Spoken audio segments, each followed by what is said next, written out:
Au-delà des 3 dimensions de l'espace et de celle du temps, que pourrait-il y avoir d'autre? Et comment pouvons-nous l'imaginer?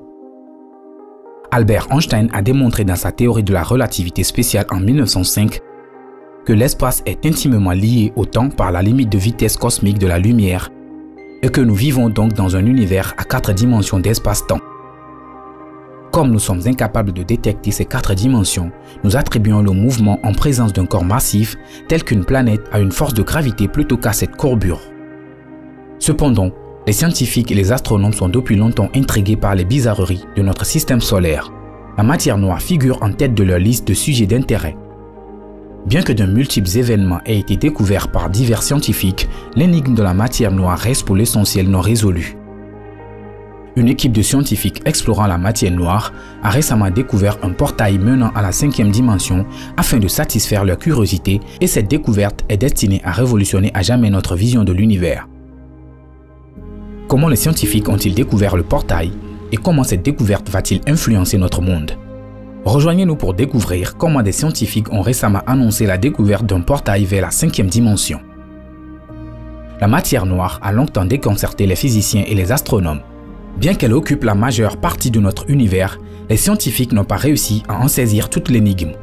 Les scientifiques pensent que la découverte de la 5e dimension pourrait expliquer les 75% de matière noire qui n'ont pas encore été découvertes.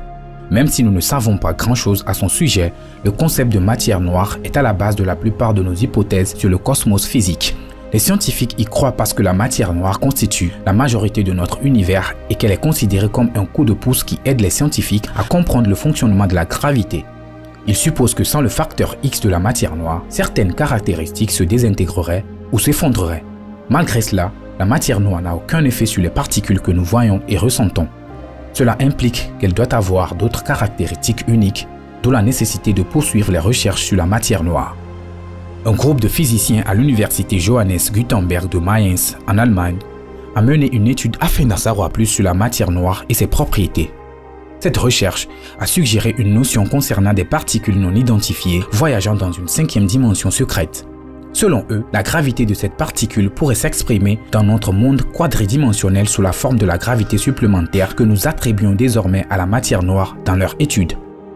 La découverte, qui a été publiée dans le European Physical Journal C, fait valoir que la particule peut fournir une explication convaincante de la matière noire. Ce phénomène n'a jamais fait l'objet de recherches explicites, mais on pense qu'il est à l'origine de la moitié de la masse totale de l'univers. Selon les chercheurs, les particules pourraient voyager dans tout l'univers, y compris dans la 5e dimension qui vient d'être découverte. Depuis des décennies, les scientifiques s'interrogent sur les 4 dimensions de notre cosmos, à savoir les 3 dimensions de l'espace, haut et bas, gauche et droite, avant et arrière, et la dimension du temps. Les recherches intensives des scientifiques ont abouti à des équations 5D qui montrent les implications qu'une dimension supplémentaire aurait sur l'univers et potentiellement sur la réalité elle-même. Les acteurs de cette étude, Adrien Carmona, Javier Castellano-Ruiz et Mathias Neuber, ont déclaré que la découverte de la 5e dimension n'était pas ce à quoi ils s'attendaient. L'objectif initial des chercheurs pour cette recherche était d'expliquer les origines possibles des particules de fermions dans les systèmes avec une dimension supplémentaire déformée. Cependant, en étudiant les équations de la 5D et leur relation avec les masses des particules fermions, les scientifiques ont découvert un nouveau scalaire esquissé. Un scalaire est une quantité physique définie principalement par sa magnitude. Ce scalaire nouvellement développé était lié aux particules fermions et serait extrêmement similaire à la particule boson de Higgs et au champ de Higgs. Ils ont découvert que cette nouvelle échelle de champ avait un comportement distinct et intrigant le long de la dimension supplémentaire. Nous pensons que l'existence de ces particules lourdes rejoindrait la matière visible que nous connaissons et que nous avons étudié en détail les constituants de la matière noire, ont-ils déclaré dans un communiqué après avoir fait cette découverte. Nous le croyons en nous basant sur l'hypothèse que la matière noire est composée de fermions fondamentaux qui vivent dans la dimension supplémentaire. Dans leur étude, les acteurs ont décrit la particule lourde comme un nouveau messager possible du secteur sombre. Même l'abondance de la matière noire dans l'univers, telle que découverte par les recherches astrophysiques et expliquée par leur théorie. Elle permet des approches plus intrigantes pour identifier les éléments de la matière noire, ce qui serait accompli en faisant un détour par la dimension supplémentaire pour obtenir des indices sur la mécanique de la dimension à un moment très précoce de l'histoire de notre univers lorsque la matière noire a été générée. Matthias Neuber, chercheur principal de l'étude, a publié une déclaration annonçant leur découverte. Après des années de confirmation probable des prédictions théoriques de l'équipe, il a déclaré qu'il était désormais confiant dans le mécanisme mis au jour par lui et son équipe.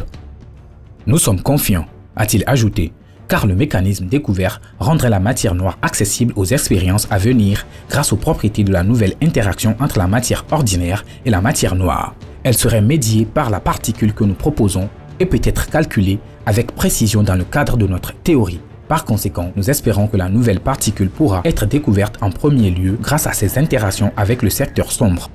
Bien que l'élaboration d'une hypothèse sur la particule et ses masses ne soit que le début, ou pour le dire autrement, la partie facile, ces scientifiques doivent maintenant la chercher. La découverte du boson de Higgs, couronné par le prix Nobel, a été détectée par le Grand Collisionneur de Hadron, l'accélérateur de particules le plus grand et le plus puissant du monde. Le boson de Higgs a été découvert en 2012, mais son idée a été postulée pour la première fois en 1964. Malheureusement, cette nouvelle particule était trop lourde pour les collisionneurs actuels. Le Grand Collisionneur de Hadron ne serait ni assez grand ni assez puissant pour la détecter.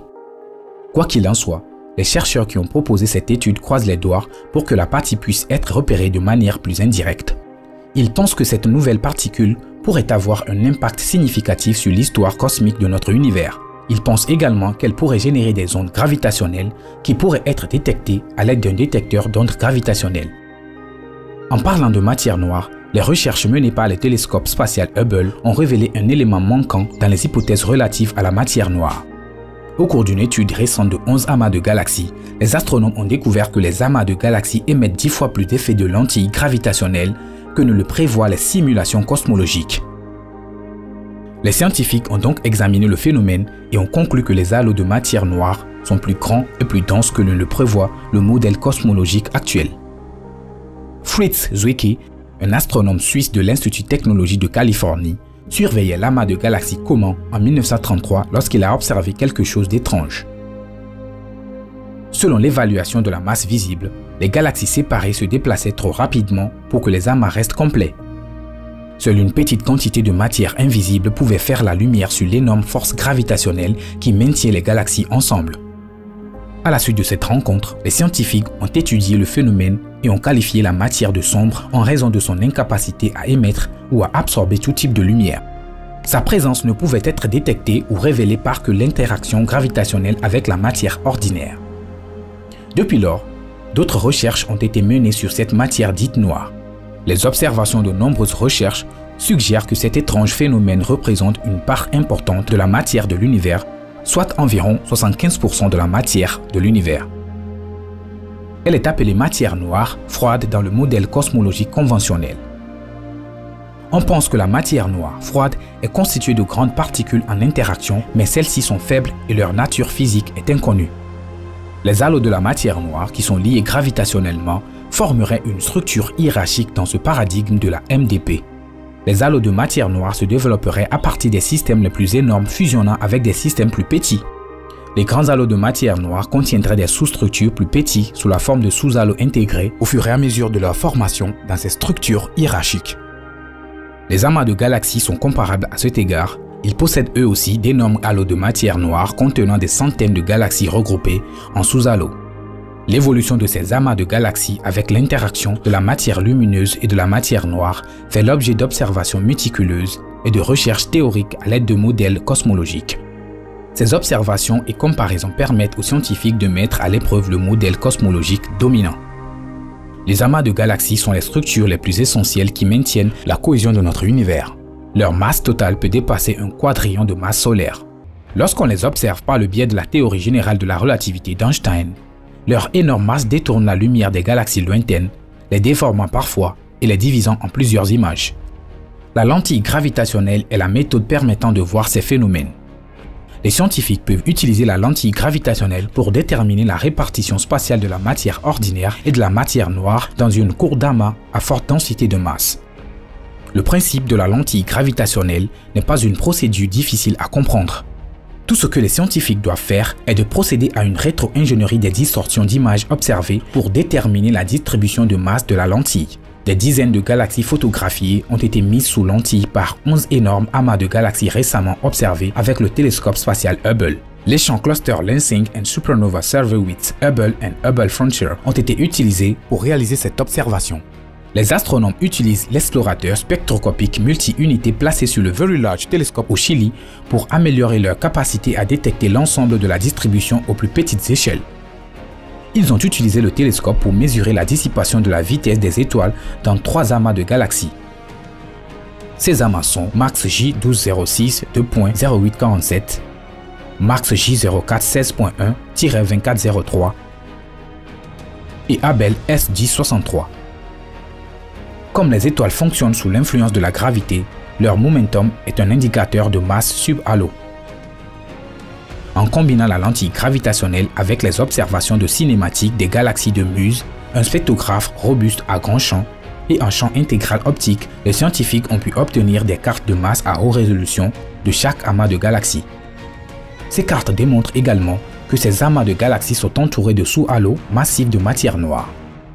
Les images d'objets distants, déformés par les amas de galaxies au premier plan, présentent des séparations angulaires de plusieurs dizaines de secondes d'arc en raison des sous-halos à l'intérieur de chaque amas qui agissent comme des lentilles gravitationnelles à plus petite échelle imbriquées dans les lentilles géantes.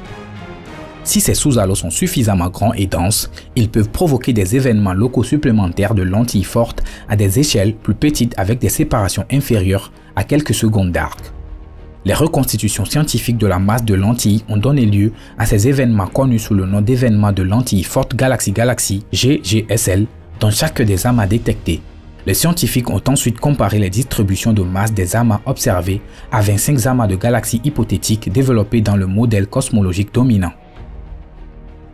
Cette comparaison a indiqué qu'aux plus petites échelles, les simulations cosmologiques ne dépeignent pas le même niveau de concentration de matière noire.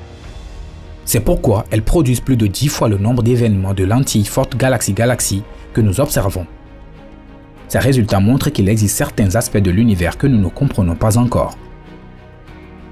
En conséquence, le nombre observé d'événements GGSL contredit les attentes théoriques concernant le modèle cosmologique standard. Il pourrait s'agir d'un problème dans les méthodologies de simulation où nous pourrions avoir fait des hypothèses incorrectes concernant les propriétés de la matière noire. Faites-nous savoir ce que vous pensez de la matière noire dans la section des commentaires.